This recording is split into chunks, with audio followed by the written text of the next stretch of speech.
Olá, amigos. O Portal DBO tem a imensa satisfação de receber a figura do engenheiro agrônomo Fernando Penteado Cardoso. Um nome que dispensa comentários para quem conhece o agronegócio. Vamos conversar um pouco com o Dr. Fernando e a primeira pergunta óbvia de todos é: como é chegar ao 102? Bom, essa é uma resposta um pouco difícil de responder, mas antes eu queria saudar os editores da DBO, grupo de revistas que eu conheço há muitos anos, aprecio muito e me sinto amigo da instituição. Agora, responder ao que você quer dizer, eu digo, a primeira coisa é que você não espera durante a sua vida que isso venha a acontecer. E quando acontece, a gente recebe naturalmente e fica se perguntando que a gente fica se perguntando que na realidade é um privilegiado pelo destino que atravessava os 100 anos com algumas insuficiências, mas com a cabeça relativamente em boas condições. De modo que a coisa vem devagarinho, vem naturalmente, que a gente não percebe. Vamos falar um pouco da nossa paixão, que é a agricultura. Podemos? A capa da revista AgroDBO deste mês pergunta por que não deslancha a produtividade da soja. Nós estamos hoje com 50 sacos de soja por hectare. Isso de média nacional. Essa produtividade, há 30 anos atrás, seria considerada um espanto, quando a nossa média era 20. E os ganhadores de concursos de produtividade conquistavam 50 sacos por hectare. Hoje, os ganhadores dos concursos de produtividade estão acima de 100 hectares, de 100 sacas por hectare. Como é que o senhor vê isso? Vamos chegar a uma média nacional bem superior? Acredito que se possa progredir, vamos progredir. Mas vamos entender que 50, 54, 55 sacos por hectare está dentro de um nível de natureza internacional muito bom. Nós não somos muito abaixo da média americana, estamos iguais à média americana. Agora, o potencial genético já está praticamente demonstrado. O que falta são as condições de solo e clima que coincidam e possam ser bem aproveitados por um bom produtor para obter essas médias. Mas vamos não nos apressarmos. Essas médias são obtidas em áreas relativamente pequenas, privilegiadas por condições de solo excepcionais e por condições climáticas naquele lugar, de uma chuva adequada nos momentos críticos. É difícil universalizar, é difícil generalizar esses números, mas eles estabelecem um alvo que todo produtor dedicado deve se esforçar para melhorar a sua produtividade. É possível, então? É possível, está acontecendo. Uhum. O senhor fundou e preside a AgriSUS, Fundação Agricultura Sustentável, há 15 anos, desde que a Maná encerrou atividades. Como está hoje a AgriSUS e o seu ideal de incentivar a agricultura, melhoria do solo e a produtividade através do plantio direto? É preciso entender que a AgriSUS é uma continuação da parte da Maná que nós tínhamos de financiar pesquisas e financiar movimentos e outras iniciativas relacionadas com o progresso da agricultura. A Maná financiou no Instituto Agronômico de Campinas, em 1951, uma pesquisa sobre a perda de fertilizantes por lixiviação no solo.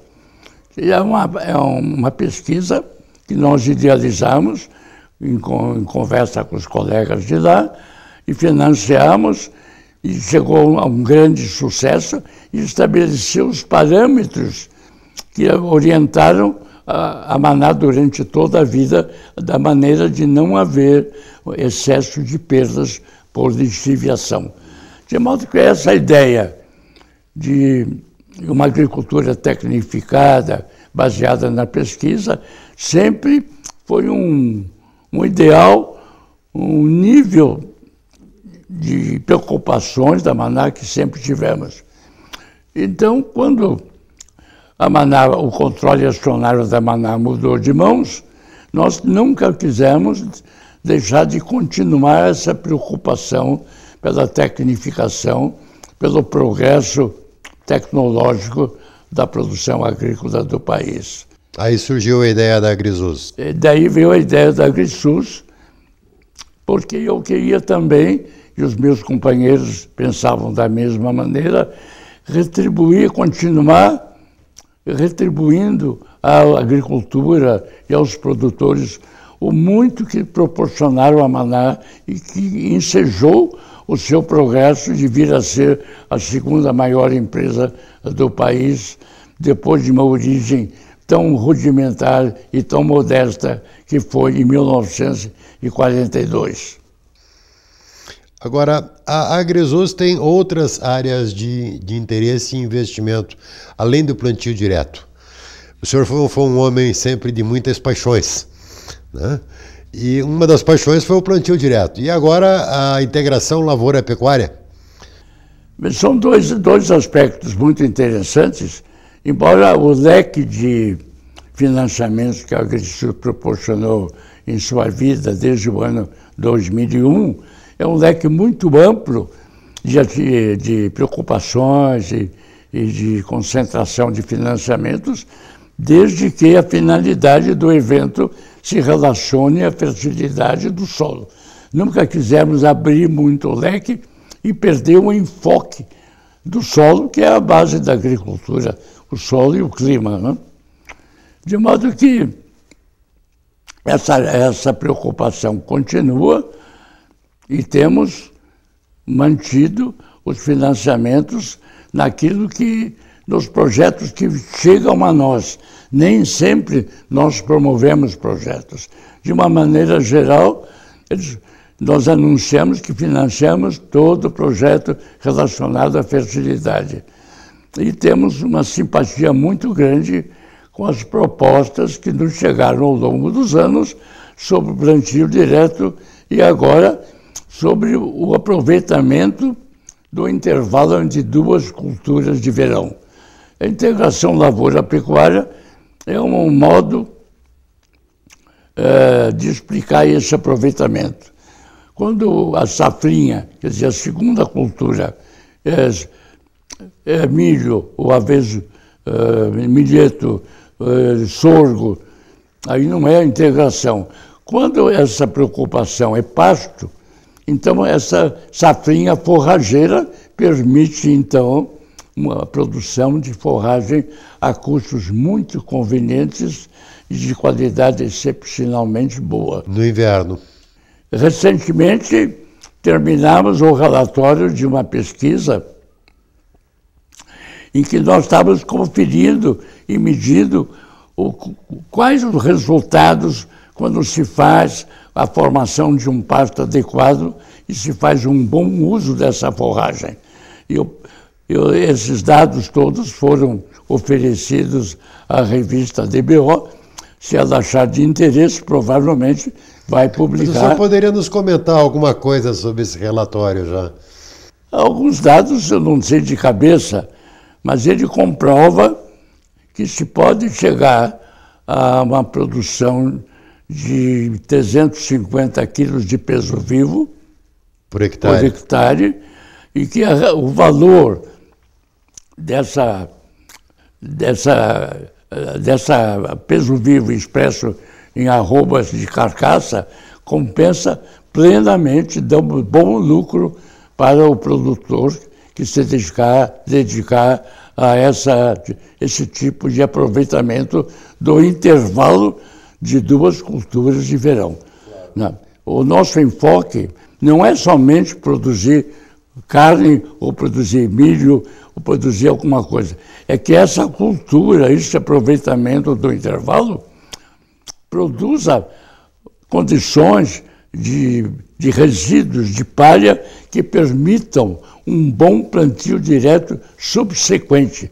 Depois do aproveitamento, nós temos a visão de fazer um bom aproveitamento durante o verão chuvoso, que é a garantia da nossa agricultura. Isto deu uma produção de 2.000 litros de leite por hectare. Os projetos, durante 5 ou 6 anos seguidos, um depois do outro, plantava-se o pasto depois da soja e utilizava essa forragem para vacas de leite de um sistema de girolanda sem alimentação nenhuma, além da proteína produzida pela forragem, pelo capim. E chegamos, consequentemente, quer dizer, alguns anos seguidos, mostrar que era possível obter 2.000 litros por hectare nesse intervalo que geralmente dá um aproveitamento de pastagem por 100 dias. Não dá mais que isso. De modo que toda essa produção tem um limite da área por hectare e tem um limite do tempo, os 100 dias, para permitir que depois dos 100 dias se devam 20 a 30 dias de recuperação do capim e de secar e dar uma massa suficiente, da ordem de 4 toneladas por hectare de resíduos, para um bom plantio direto. De modo que a visão não é só o lucro, o tipo de exploração, é que esse tipo de exploração contribua para um sistema de verão adequado e sustentável. Nesse projeto financiado pela AgriSUS, o que é que tem? Tem Nelore Lengruber? Esse último ano, houve uma coincidência de mandarmos para lá alguns garrotes da linhagem Lengruber que cedemos para esse experimento, essa verificação. Então, medimos o ganho de peso por hectare baseado nos tourinhos que mandávamos para lá com 2 anos e completaram, então, cerca de 3 anos lá.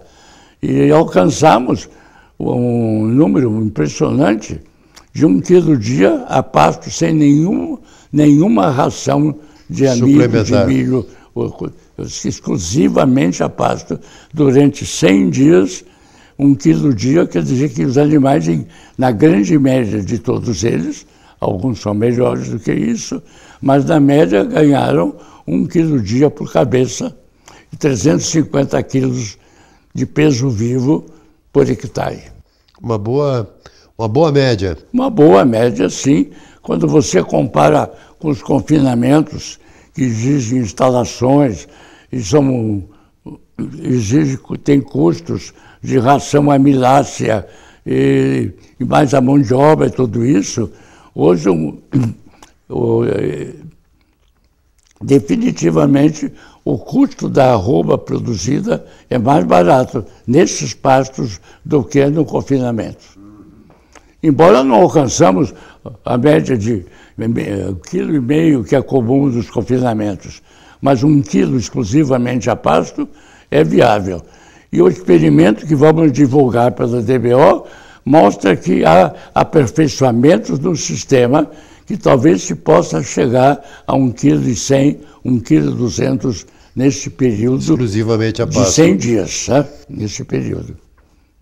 Agora, o Lengruber, que participa dessa epopeia da integração lavoura-pecuária, que foi uma iniciativa sua de dar continuidade, a gente tem notícias que recebeu homenagens da antiga Índia.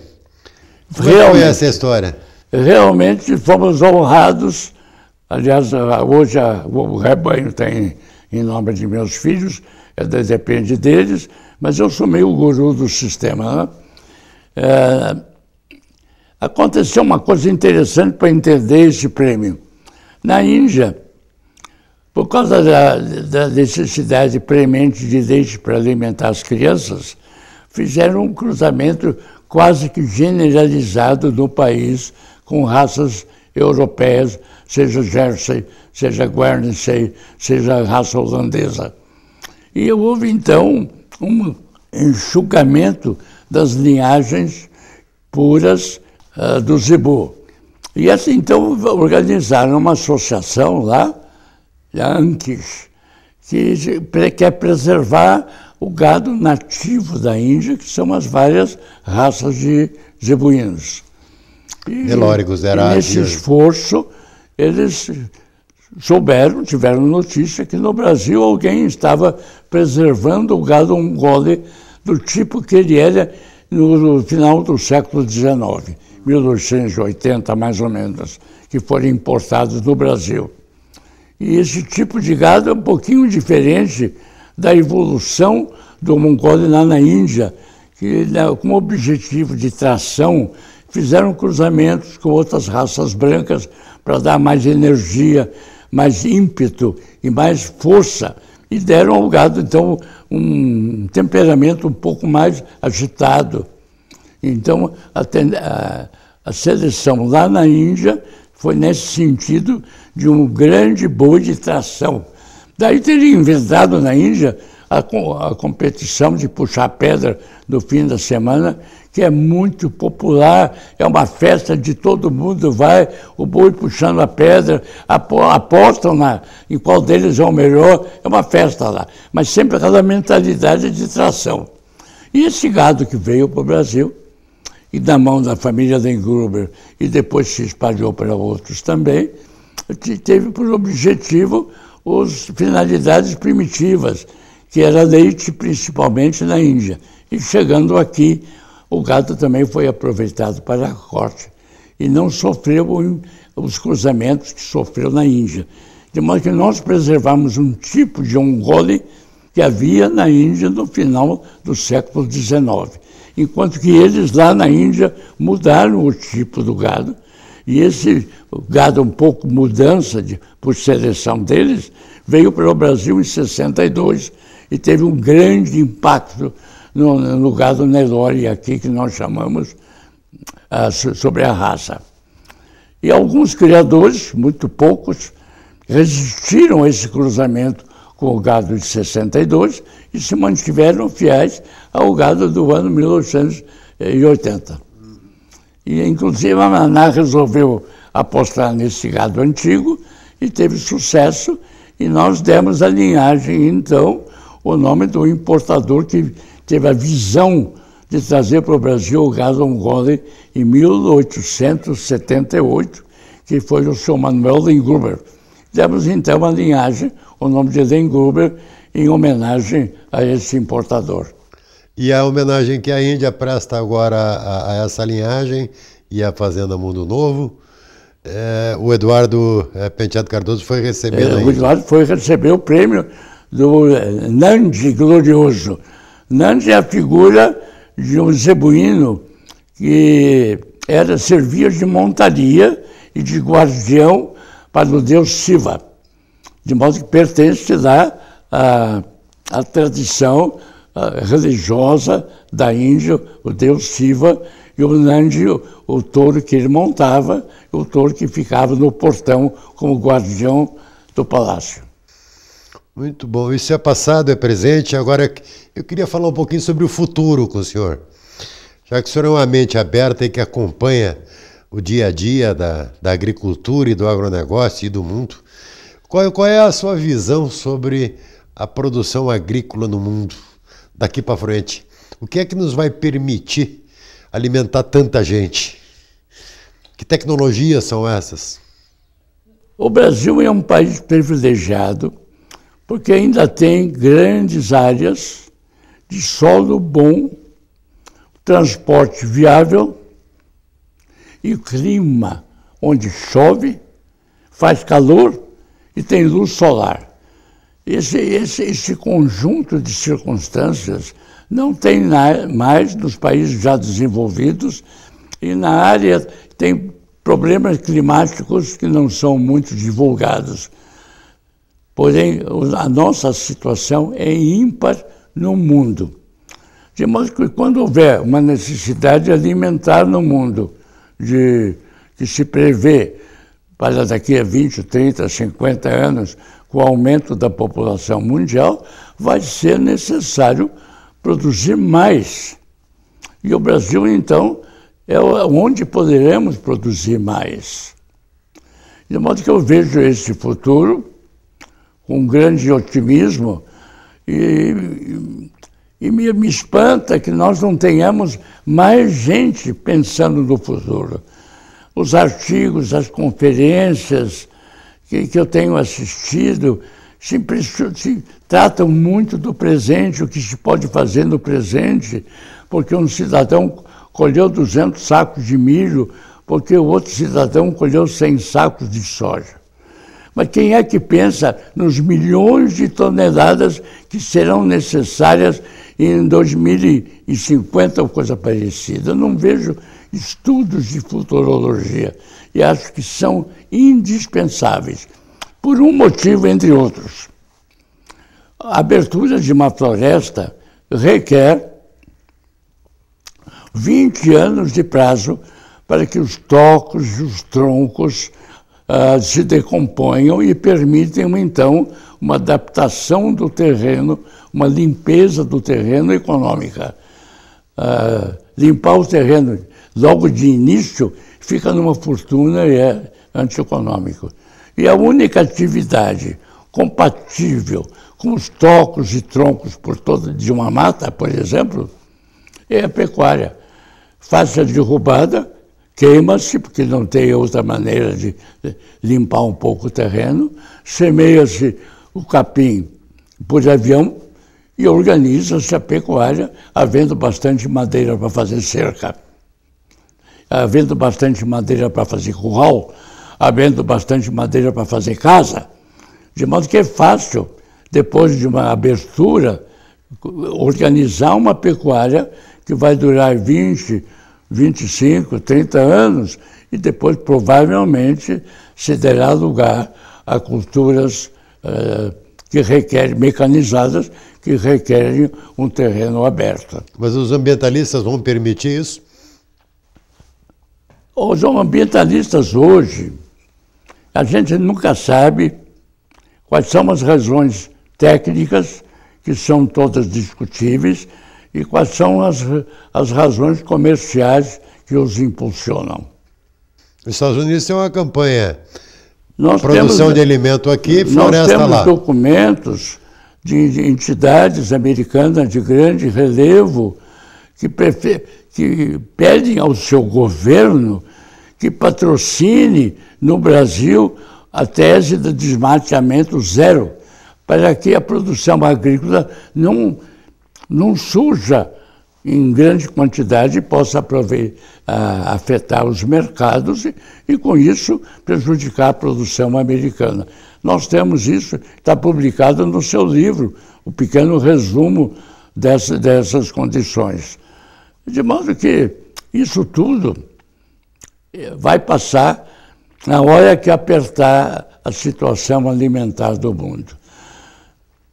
Mas a questão é o seguinte, que vai ser difícil, quando houver uma escassez, imediatamente corrigir essa escassez. Você tem que prever uma escassez e começar a tomar providências agora. Então é preciso que haja mais previsões, mais projeções do futuro e mais planejamento do que fazer agora para atender o que vai acontecer depois. Vai ser difícil. Precisa o Brasil produzir rapidamente. Você não faz a adaptação de uma floresta para a agricultura de um dia para o outro. De modo que é preciso pensar agora o que vai acontecer daqui a 20 ou 30 anos. A ONU, a FAO, tem uma previsão e que dá números astronômicos que o Brasil deverá contribuir para aqueles números com 10%. Esse passou, ninguém tomou nenhuma providência, o governo não se interessou, mesmo as entidades de classe não se interessaram muito em fazer projeções futuras. Isso que estamos requerendo É preocupante. Nos dias de hoje. É preocupante a não preocupação com o futuro. Eu acho que deve haver, porque o futuro não acontece de um dia para o outro. O futuro acontece pouco a pouco, principalmente na agricultura, que requer uma porção de medidas para chegar lá. Requer transporte, requer área maior, requer escoamento. Então, são todas atividades que requerem um planejamento futuro. Dr. Fernando Penteado Cardoso, muito obrigado pelas suas palavras. Como a gente costuma dizer, amigo internauta, aqui você sabe mais. E receber o Dr. Fernando Penteado Cardoso para nós é sempre uma alegria. Esperamos que tenha sido para você também. Até a próxima, se Deus quiser.